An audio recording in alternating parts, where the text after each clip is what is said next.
Hello my dear students, good afternoon to all of you. जैसा कि हम लोगों ने कल इसी समय पे 10 क्वेश्चन का सोल्यूशन बहुत ही बेहतर अंदाज में किया था, जो कि आपके सभी क्वेश्चंस मोस्ट इंपॉर्टेंट हैं। आज जितने स्टूडेंट अगर नए हैं, हमें सुन पा रहे हैं, देख पा रहे हैं, तो वो उस सेशन को भी अटेंड करें जाके, ताकि सारे क्वेश्चंस बहुत ही इंपॉर्टेंट हैं आपके एग्जाम के पॉइंट ऑफ व्यू से। आज हम लोग फिर से 10 क्वेश्चन को लेके आए हैं, जो कि मेमोरी बेस्ड है आपके प्रीवियस क्वेश्चन के पे। तो उन सभी क्वेश्चन को हम लोग बहुत ही बारीकी तरीके से देखेंगे और उसको सॉल्यूशन करेंगे, ठीक है। तो चलिए फिर बिना देर किए हम आगे बढ़ते हैं। और आप समय याद रखिए, अपने अलार्म लगा लीजिए, अगर किसी को नोटिफिकेशन नहीं मिलता हो तो 1 PM आपको आ जाना है, ठीक है। तो चलिए फिर हम लोग चलते हैं, आज का पहला क्वेश्चन क्या है और पहला क्वेश्चन हम लोग देखते हैं, ठीक है। तो आज का दूसरा क्लास का पहला क्वेश्चन क्या कह रहा है, आप एक बार देखो। ए और बी एक कार्य को 8 दिनों में कर लेते हैं, वही कार्य बी और सी 12 दिनों में कर सकते हैं, तथा सी और ए जो है वो 6 दिनों में कर सकते हैं। तो अकेला बी कितने दिनों में करेगा? यानी कि सिंपल सी बात है, आप जानते हो कि इफिशियंसी इनटू टाइम बराबर क्या होता है, आपका टोटल वर्क होता है, ठीक है। तो आप इसी चीज़ को आप माइंड में रखो और आगे बढ़ो। अब हम बात करते हैं यहाँ पे कैसे करेंगे क्वेश्चन को डील। आपका क्या दिया होगा, ए और बी, यानी ए और बी दोनों मिलके कितना दिनों में, 8 दिनों में काम पूरा करता है। यहीं बी और सी जो है वो कितना दिनों में काम पूरा करता है भाई, तो ये 12 दिनों में पूरा करता है। सी प्लस ए जो है वो कितना दिनों में पूरा करता है, तो 6 दिनों में पूरा करता है। आप जानते हैं जैसा कि 8, 12 और जो 6 का एलसीएम होगा वही आपका टोटल वर्क होगा। अच्छा, एलसीएम ही क्यों टोटल वर्क होता है, तो इस पे आपको जब आप फाउंडेशन कोर्स करिएगा तो आपको उसमें बहुत ही बेहतरीन तरीके से समझाया जाएगा, ठीक है। बस अभी इतना जान लो कि 8, 12 और 6 का एलसीएम जो होता है वो आपका टोटल वर्क होगा। जो दिन दिया हुआ है इसमें, 8 दिन, 12 दिन और 6 दिन, इनका एलसीएम ही आपका टोटल वर्क होता है। तो हम यहाँ पे लिख लेते हैं टोटल वर्क बराबर, ठीक है। यहाँ पे हम लिखते हैं टोटल वर्क बराबर क्या हो जाएगा आपका, आप खुद बताओ। टोटल वर्क बराबर क्या होगा आपका, 24, ठीक है। क्यों? क्योंकि 8, 12 और 6 का क्या होगा, एलसीएम 24 होगा। अब यहाँ से आपका इसका इफिशियंसी 3 होगा, इसका इफिशियंसी आपका 2 होगा और इसका इफिशियंसी आपका 4 होगा। अब आप सबों का इफिशियंसी जोड़ दो, क्यों? क्योंकि हमको इफिशियंसी ही निकालना है, केवल अकेले बी कितने दिन में करेगा। तो आपको समय मालूम है, अगर हम इफिशियंसी निकाल दें तो हम अपना दिन निकाल सकते हैं, ठीक है। यहाँ पे आपका टोटल वर्क मालूम है, यहाँ पे आपको समय मालूम है, और यहाँ पे आपको समय मालूम है, और यहाँ पे आपको इफिशियंसी मालूम है। चलिए, 4, 2, 6 और 3, 9, यानी टोटल तीनों का इफिशियंसी कितना होगा, 9। कैसे होगा समझते रहना, 9 होगा, क्या होगा बता रहे हैं आपको। और आप ऐड करोगे A plus B plus B plus C plus A, तो यहाँ पे 2 ए दिख रहा है, ए कितना हो गया आपका 2A, B plus B 2B, और ये सी प्लस सी 2C हो गया। इसका मतलब ये है कि 2A plus 2B plus 2C होगा, तो हम 2 को कॉमन कर लेते हैं और यहाँ पे कितना हो गया, A प्लस सी प्लस ये B हो गया, ठीक है। समझना, इस 2 को अगर आप यहाँ पे ले जाके आप भाग दे दो तो क्या होगा, यहाँ पे 9/2 हो जाएगा, ठीक है। तो हम इस 2 को हम इरेज कर लेते हैं। अब आप समझना कि यहाँ पे हमको बी का इफिशियंसी चाहिए केवल, अकेले बी कितना दिन में करेगा, तो हमको केवल बी का इफिशियंसी चाहिए। तो हम यहाँ पे क्या करेंगे, समझिएगा थोड़ा सा, यहाँ पे गौर फरमाइएगा। ए और सी का जो इफिशियंसी है, अगर हम ये तीनों ए बी और सी का इफिशियंसी 9/2 आया है, और यहाँ पे हम अगर ए और सी का इफिशियंसी पुट करके इधर ले जाके माइनस कर दें तो केवल बी का इफिशियंसी आ जाएगा, ठीक है। अब आप यहाँ पे क्या देख रहे हो कि सी और ए, यानी ए और सी का इफिशियंसी कितना आया था, 4 आया था। 4 को अगर हम यहाँ पे पुट करेंगे तो क्या होगा, बी बराबर क्या होगा, यहाँ पे -4 हो जाएगा, केवल बी का इफिशियंसी। समझिएगा, केवल अब बी का इफिशियंसी कितना हो जाएगा आप बताओ, 9/2 -4 हो जाएगा।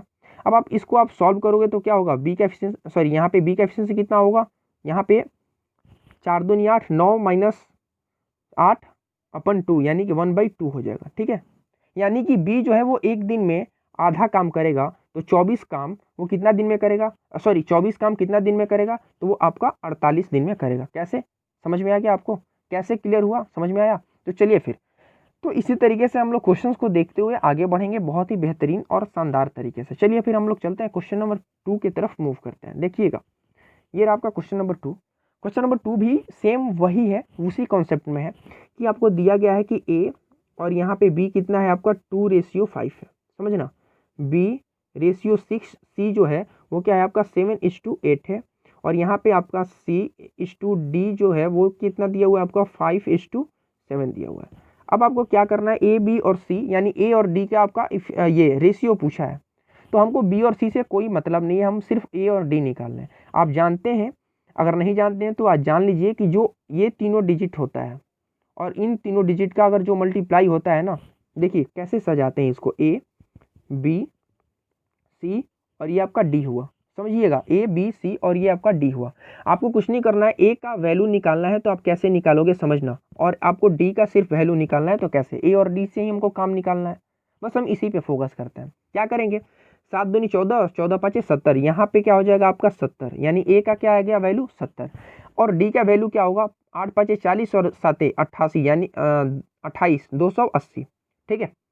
तो ए और डी का ये जो आप तीनों को अगर एक बार मल्टीप्लाई करेंगे इस वाले रो को, तो आपको 70 जो आएगा वो आपको हमेशा ए होगा, और इस तीनों को अगर आप मल्टीप्लाई करोगे तो हमेशा वो आपका डी होता है। क्लियर। तो आप यहाँ से क्या देखें कि ए और डी का तो बस रेशियो बताना था और तो कुछ नहीं निकालना है। तो क्या होगा, ए और डी का रेशियो, ए 70 है और डी 280 है, तो क्या होगा आपका 1:4। इसका मतलब ये है कि आपका आंसर करेक्ट क्या है 1:4, और यहाँ पे आपका 1:4 बाई मिस्टेक प्रिंट गलत हुआ है, तो टाइप गलत हुआ है, तो यहाँ पे क्या होगा आपका 1:4 लग कर लीजिएगा, थोड़ा सा सुधार, और ये option D is right answer for this question. Clear है। अब हम लोग चलते हैं तीसरे नंबर के क्वेश्चन की तरफ। देखिए मैं एक बार बता दूं आप सभी को, इसका आंसर करिए। एक बात समझ लीजिए, अगर आप प्रैक्टिस नहीं करते हो तो आपका कुछ नहीं होगा, हमेशा याद रखिएगा, practice makes a man perfect. तो वही बात है, अब अगर आपको प्रैक्टिस नहीं करना है भाई, तो ये आपको डिफ़िकल्टीज फील होंगी, आपको करना है, क्योंकि आपको ही एयरफोर्स में जाना है, ठीक है। अगर आप बाकी बच्चों की तरह आप अब अपने आप को अगर आंकिएगा तो फिर प्रॉब्लम्स होंगी ही होंगी भाई, ठीक है। बहुत सारे बेरोजगार होते हैं बच्चे, बहुत सारे, सभी जाते हैं पढ़ने, सबों का थोड़ी ना नौकरी हो जाता है, पढ़ते तो सब है, लेकिन नौकरी उन्हीं का होता है जो सिर्फ और सिर्फ मन लगा के पढ़ता है। पढ़ता सब है, सब मैट्रिक पास करता है, सब इंटर पास करके आया है, लेकिन नौकरी उन्हीं को मिलेगा भाई जो मन से पढ़ेगा, जो प्रैक्टिस करेगा, अपने मूल काम को समझेगा, ठीक है। तो इस क्वेश्चन का आंसर करिए। ये क्वेश्चन क्या है, 25 और 49 का मध्यानुपाती पूछा है, ठीक है। सिंपल सा बात है, मैं आपको एक चीज़ बता दूं, मध्यानुपाती निकाला कैसे जाता है। कुछ नहीं, जब भी मध्यानुपाती दिखे तो आपको क्या करना है, एक्स स्क्वायर और इन दोनों को मल्टीप्लाई कर देना है, ठीक है। 25 × 49, ठीक है। देन एक्स बराबर क्या होगा आपका, ये 5 और इंटू 7 होगा। कैसे होगा ये पता चला, ये स्क्वायर जो है ये इस साइड आके क्या होगा, रूट में जाएगा, रूट देगा तो ये क्या होगा आपका 25 का 5 निकला और 49 का 7 निकला, 7 5 35। देन एक्स का वैल्यू कितना आया भाई मेरे, 35। देखें सेकंडों का सवाल है, ये option C is right answer. अब हम इसको कैसे बताएंगे जो कि आपको कंसेप्ट भी थोड़ा सा क्लियर हो जाए। देखिए क्या होता है, मध्यानुपाती होता क्या है समझ लीजिएगा अभी, ठीक है।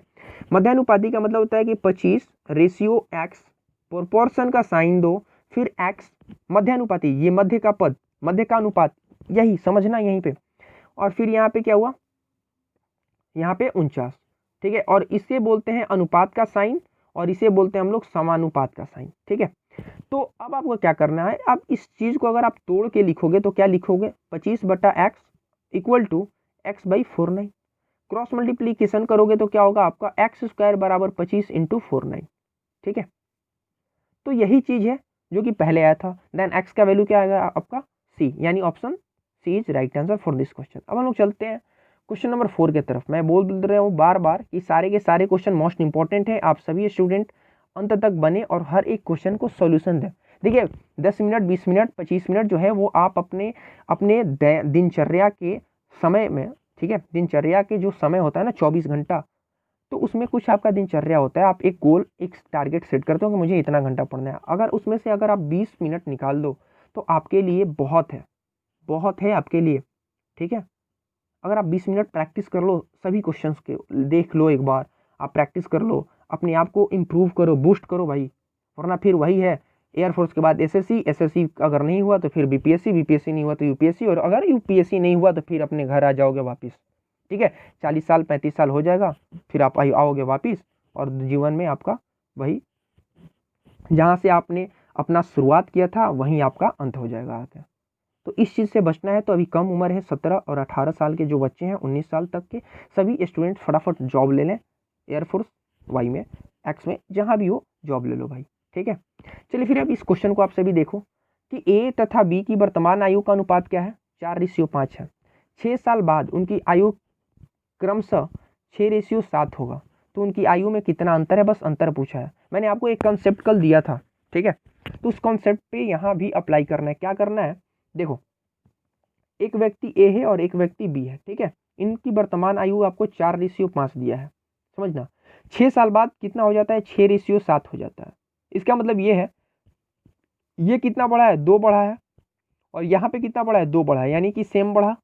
जब भी सेम इंक्रीजमेंट हो, इंक्रीजिंग मतलब इंक्रीज सेम हो, तो आपको जो ये 6 वर्ष दिया है वो किस, ये 2 क्यों इंक्रीज हुआ, क्योंकि ये 6 वर्ष की वजह से हुआ, ठीक है, क्योंकि ये जो ये रेशियो है 6:7 जो है वो आपको 6 वर्ष बाद का रेशियो है, ठीक है। तो ये 2 का वैल्यू कितना है आपका, 6 है, तो 1 का वैल्यू कितना है भाई, 3 है। और पूछा क्या था, उनकी आयु में अंतर क्या होगा, तो पहले वो 4 और 5, यही तो आयु था ना वर्तमान में, तो 4 और 5 में अंतर कितना है भाई, 1 है, समझते रहना।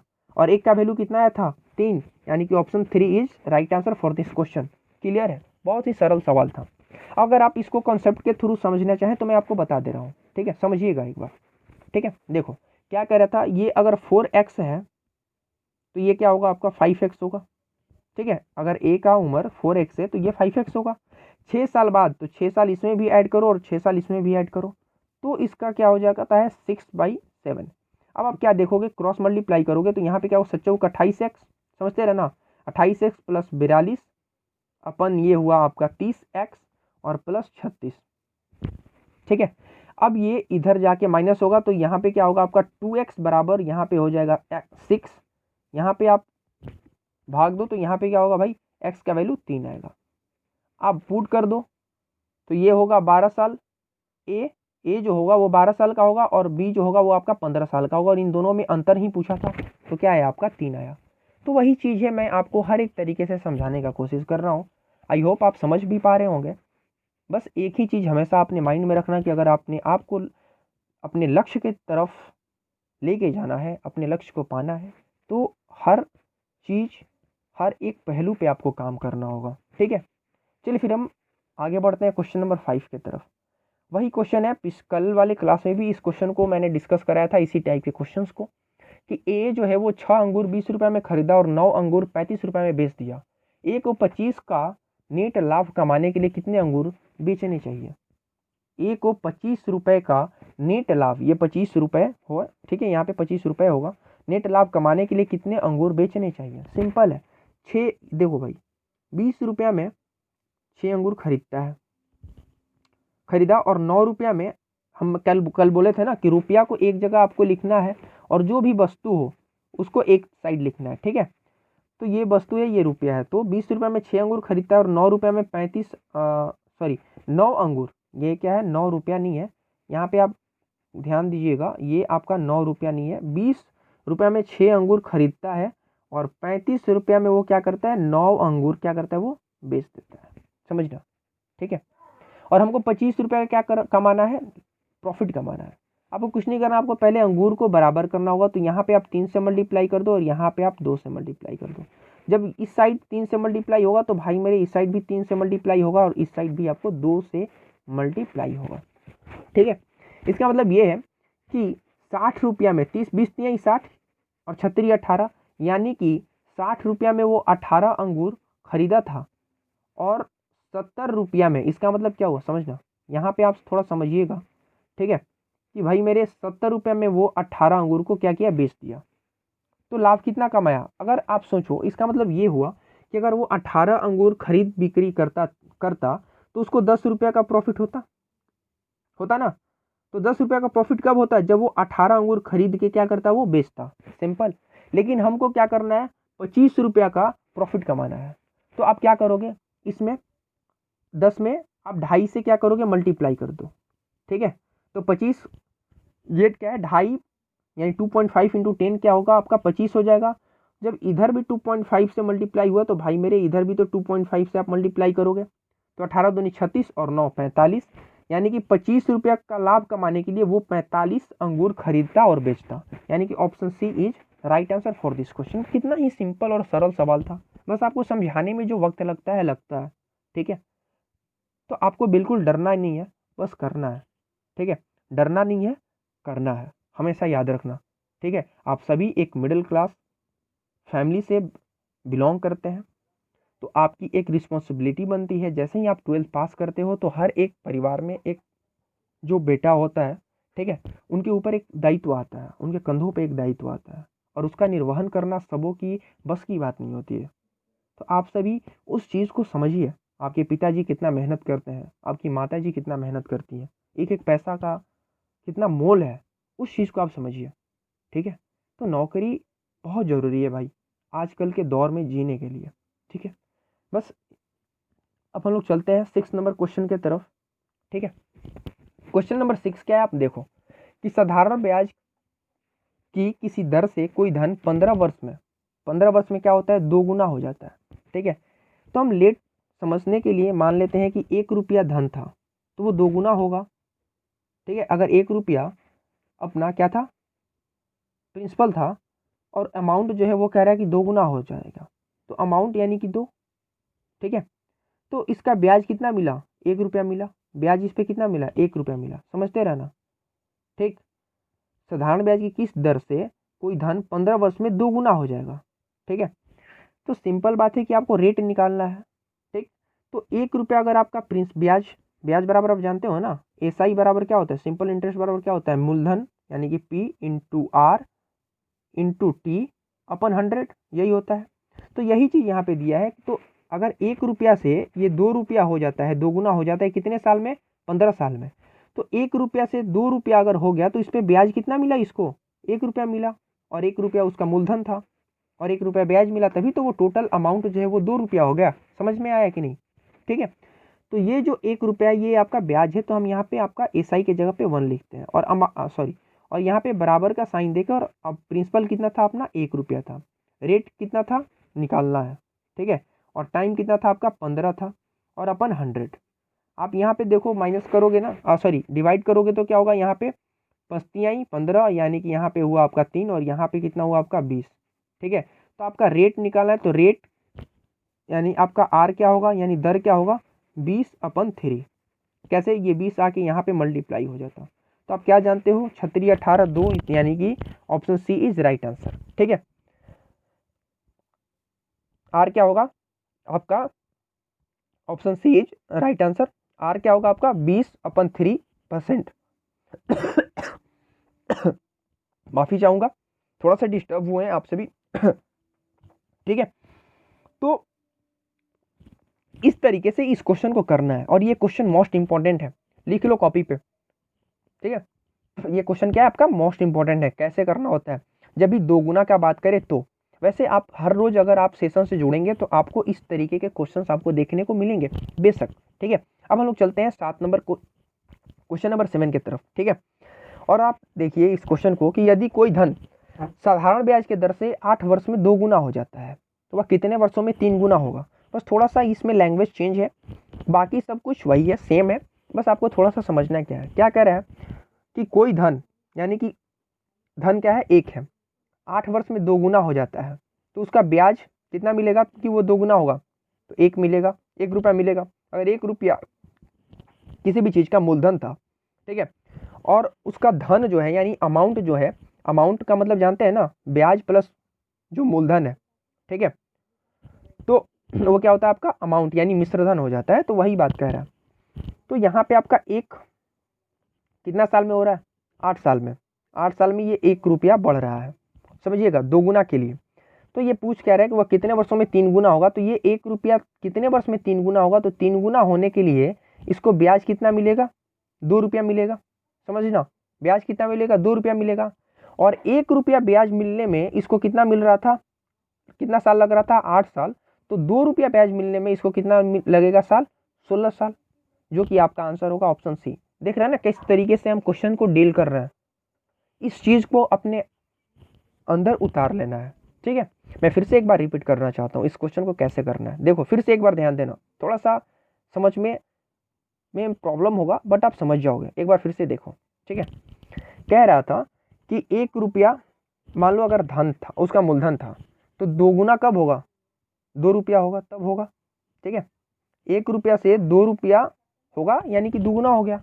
तो ये 2 गुना होने में उसको ब्याज कितना मिला, 1 रुपया मिला ना, यही 1 रुपया कितना दिन में मिला, 8 वर्ष में, कह रहा है ना क्वेश्चन में 8 वर्ष में 2 गुना हो रहा है, यही बोल रहा। अब नेक्स्ट पूछ रहा है कि वह कितने वर्षों में 3 गुना होगा, यानी कि ये एक कितने वर्ष में 3 गुना होगा भाई, तो 3 गुना, यानी कि 1 रुपया कब 3 गुना होगा, तो यानी कि 3 रुपया होगा तो 3 गुना हो जाएगा। ठीक है, तो 1 रुपया तो था ही इसमें, तो इसका ब्याज जो है वो कितना होगा, जब 3 गुना होगा तो इसको ब्याज कितना मिलेगा, 2 रुपया मिलेगा। 1 रुपया ब्याज 8 साल में मिलता था, तो 2 रुपया का ब्याज आपको कितना साल में मिलेगा भाई, तो 16 वर्ष में, कितना रुपया नहीं, 16 वर्ष में आपको 2 रुपया ब्याज मिलेगा। ठीक है, यानी option C is right answer. अब हम लोग चलते हैं नेक्स्ट क्वेश्चन की तरफ। इस क्वेश्चन में आप थोड़ा सा सुधार कर लीजिएगा, यहाँ पे 8 नहीं है। ठीक है, यहाँ पे आपका 8 नहीं है, ये n² + 1/16 n² है। ठीक है, इस तरीके का क्वेश्चन आप सभी देखे होंगे। फिर मैं आपको ट्राई करता हूँ, आप बेहतर तरीका से समझ जाएं। क्या कह रहा है क्वेश्चन में कि 2n - 1/2n/6 है। आप देखो इस क्वेश्चन को सॉल्व करने से पहले आप देखो ये कि यहाँ पे क्या है आपका n² है, प्लस यहाँ पे क्या है आपका 1/16 n²। ठीक है, तो इसका मतलब ये है कि यहाँ पे जो 2n है ये हटा देना पड़ेगा, तभी ये होगा जो होना होगा। इस 2n को आप हटाने के लिए, यानी इस 2n का 2 हटाने के लिए आप क्या करोगे, 2n समझना -1/2n बराबर 6 है, तो दोनों तरफ क्या करेंगे हम 1/2 से क्या करेंगे मल्टीप्लाई कर देंगे। यहाँ से ये हुआ तो ये 3 हो गया, और यहाँ पे अगर आप मल्टीप्लाई करोगे अंदर ले जाके तो ये 2 से 2 कैंसिल होगा, और यहाँ पे n माइनस क्या होगा आपका 4n/3 हो जाएगा। ठीक है, n - 1/4n = 3 हो जाएगा। ठीक है, अब आप इस चीज़ को आप नोट कर लो, फटाफट एक बार नोट कर लो कैसे हम चेंज किए।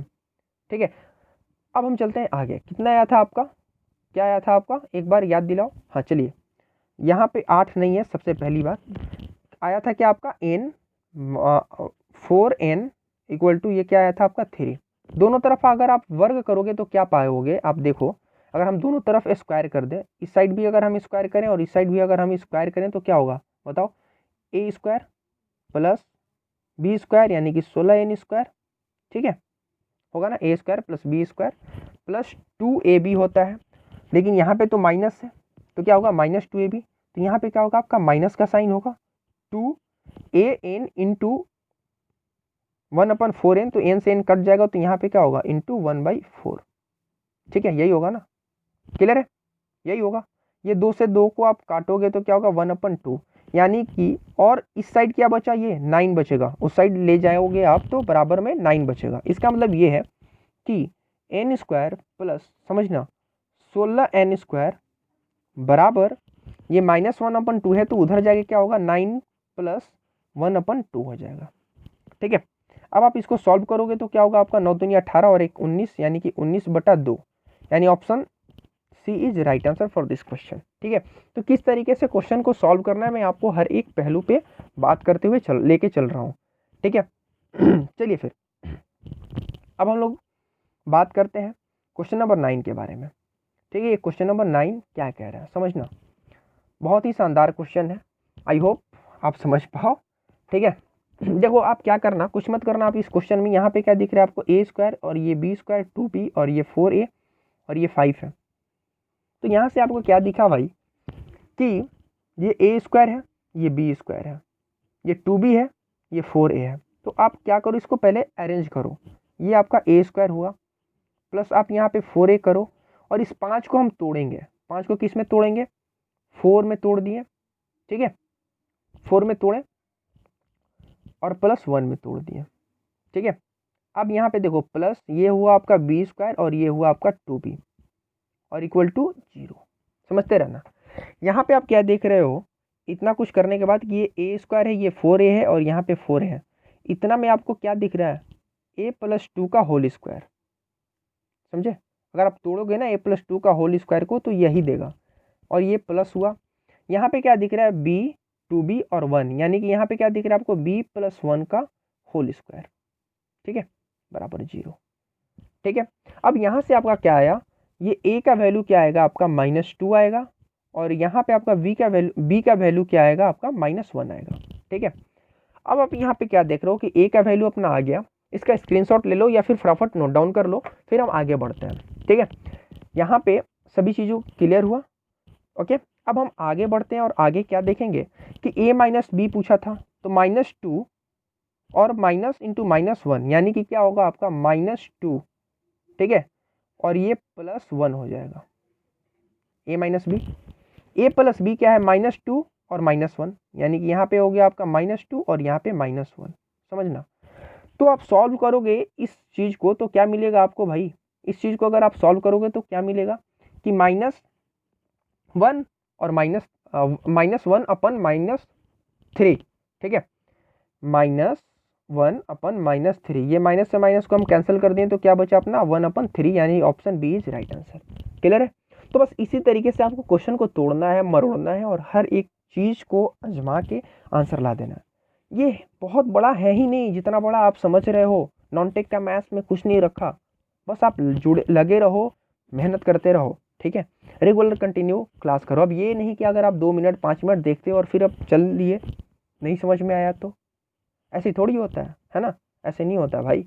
चलो ये लास्ट क्वेश्चन है इस सेशन का और ये 10वां क्वेश्चन है, ठीक है, लास्ट क्वेश्चन है, देखते हैं कितने स्टूडेंट इसको बना पाते हैं। मैक्सिमम मान पूछा है आपको ग्रुप एक्स जो मैथ्स पढ़ाते हैं, एमेंट सर भी आपको इस क्वेश्चन के बारे में बताए होंगे, तो आई होप आप कर सकते हो, यू कैन डू इट, फटाफट आंसर करो। चलिए फिर हम आपको बताते हैं, ठीक है, आपको क्या करना है, कुछ नहीं करना, आपको मैक्सिमम मान बताना है। यहाँ पे क्या है 2 sin square plus cos square theta, तो हम क्या करेंगे यहाँ पे ये साइन स्क्वायर थीटा और यहाँ पे एक साइन स्क्वायर थीटा लिखते हैं और ये प्लस कॉस स्क्वायर थीटा जो करते हैं उसको हम लिखते हैं और प्लस ये 7, ठीक है, ये +7, क्लियर, ये प्लस क्या है 7, ठीक है, इतना सब कुछ समझ में आया। अरे भाई 2 sin स्क्वायर थीटा को हम साइन स्क्वायर थीटा और साइन स्क्वायर थीटा में तोड़ दिए। अच्छा आप बताओ, आप जानते हो ना sine square theta plus cos square theta का वैल्यू क्या होता है, 1 होता है, और ये 7 तो 7 है ही, ठीक है, और ये भी आप जानते हो कि साइन स्क्वायर थीटा का मैक्सिमम वैल्यू क्या होता है, 1 होता है, तो 7 और 2 9 हो गया, यानी कि option B is right answer for this question. ये था आपका 10वां क्वेश्चन और बहुत ही बेहतरीन तरीके से आज का सेशन चला।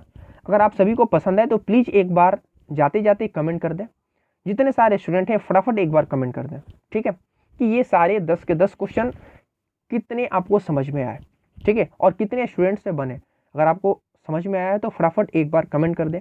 और मैं एक बार फिर से बता दूं, जितने सारे नए न्यू स्टूडेंट हैं वो चैनल को सब्सक्राइब कर लें और एक बेल आइकन का साइन होगा उसको आप प्रेस कर लीजिए और ऑल पे नोटिफिकेशन का मोड कर लीजिए। नोटिफिकेशन का जो मोड है वो आप ऑल में ऑन कर लीजिए, जिसके फ़ायदे हैं कि आपको हर एक नोटिफिकेशन आप तक पहुंचता रहेगा।